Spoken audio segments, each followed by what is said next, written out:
কালবৈশাখী তাণ্ডব দেখুন কি করেছে। তো এখন আমি রয়েছি আড়ংঘাটায়, আর আমি এখন যাব কুলগাছি শিব মন্দির। এই শিব মন্দিরটি সম্পূর্ণ জলের মধ্যে অবস্থিত। কুলগাছি শিব মন্দির, যেটা নদিয়া জেলার মধ্যে একটা খুব সুন্দর মন্দির, এবং এই মন্দিরটি সম্পূর্ণ জলের মধ্যে অবস্থিত। আজকের এই সফরে আমার সঙ্গে রয়েছে পল্লব ভাই আর রয়েছে বিজন ভাই। তো চলো সবাই মিলে খুব আনন্দ হবে। বেরিয়ে পড়লাম জল মন্দিরের উদ্দেশ্যে। মাঠে নাড়া পোড়ানো হচ্ছে। হঠাৎ করেই চারিদিক কালো হয়ে এলো এবং ঝড় ওঠার উপক্রম হলো। ওই জায়গাটা সম্পূর্ণ মাঠের মধ্যে ছিল, তাই আমরা কোথায় গিয়ে আশ্রয় নেব সেই বিষয়ে খুব চিন্তা করছিলাম। তো এখন আমরা মন্দিরের দিকে রওনা দিয়েছি, কিন্তু যেতে যেতে এখন ঝড় উঠে গেছে। চারিদিকে দেখতে পাচ্ছেন কেমন কালো হয়ে মেঘ করে চলে এসছে। আর আমরা তিনজন এই যে সাইকেলে যাচ্ছিলাম, কিন্তু পথে এখন তো ঝড় উঠে গেল। আমরা সাইকেলে রওনা দিয়েছি আড়ংঘাটা থেকে, মোটামুটি 10 কিলোমিটারের রাস্তা, কিন্তু পথে ঝড় উঠে যাওয়ার জন্য চারিদিক মেঘলা এবং অন্ধকার হয়ে এসছে, তাই আমাদের গতি অনেকটা স্লো হয়ে গেছে। কিন্তু তাও আমরা আজকে মন্দিরে যাবই। শিগগিরই আমাদের একটা কোনো আশ্রয়ে নেওয়া দরকার। দেখতে দেখতে মুষলধারে বৃষ্টি নেমে গেল এবং আমরা ভাগ্যক্রমে একটি সাইকেল গ্যারেজে আশ্রয় নিলাম।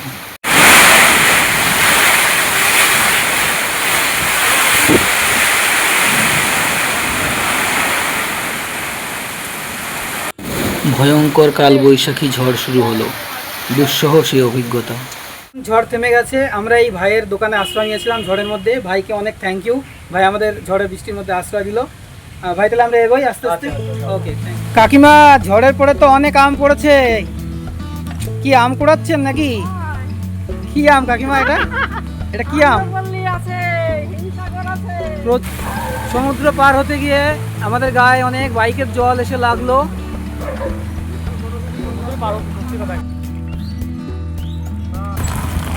ঝড় হয়ে যাওয়ার পরে আমরা আবার রওনা দিয়েছি, কিন্তু চারিদিকে এত পরিমাণ ক্ষয়ক্ষতি দেখছি এই কালবৈশাখী ঝড় হয়ে যাওয়াতে।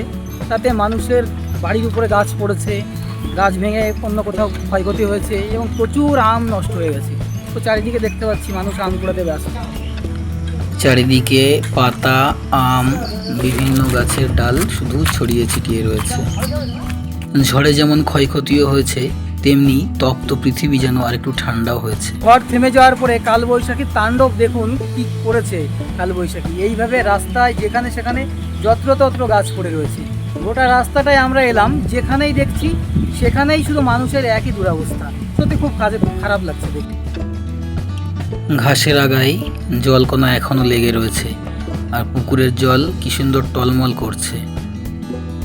পুকুরের জলে সুন্দর ঢেউ খেলে যাচ্ছে। এই দেখতে দেখতে এগিয়ে চললাম।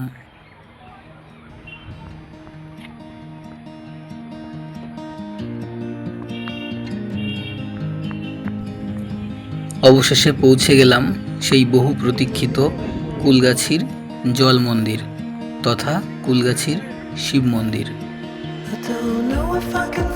চারিদিকে জল এবং বড় এক দিঘির মাঝখানে সুন্দর এক মন্দির। সত্যি এই জায়গাটিকে করে তুলেছে অনন্য সুন্দর। গ্রাম্য শান্ত স্নিগ্ধ পরিবেশে এত সুন্দর একটি মন্দির জায়গাটিকে আলাদা এক মাধুর্য দান করেছে। বর্ষার সময় হয়তো জল আরও অনেক বেশি বাড়বে। এখন গ্রীষ্মকাল বলে জল কিছুটা কম, তবুও এই মন্দিরের সৌন্দর্য যথেষ্টই বিরাজমান।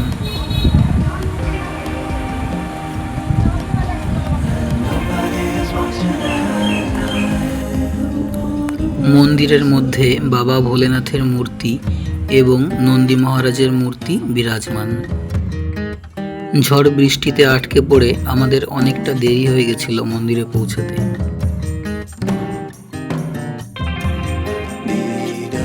তো ফাইনালি আমি পৌঁছে গেছি কুলগাছি শিব মন্দিরে, এবং এখন ওয়েদার অনেকটা শান্ত স্বাভাবিক, তবুও অনেকটা হাওয়া উঠছে চারিদিকে দেখতে পারেন।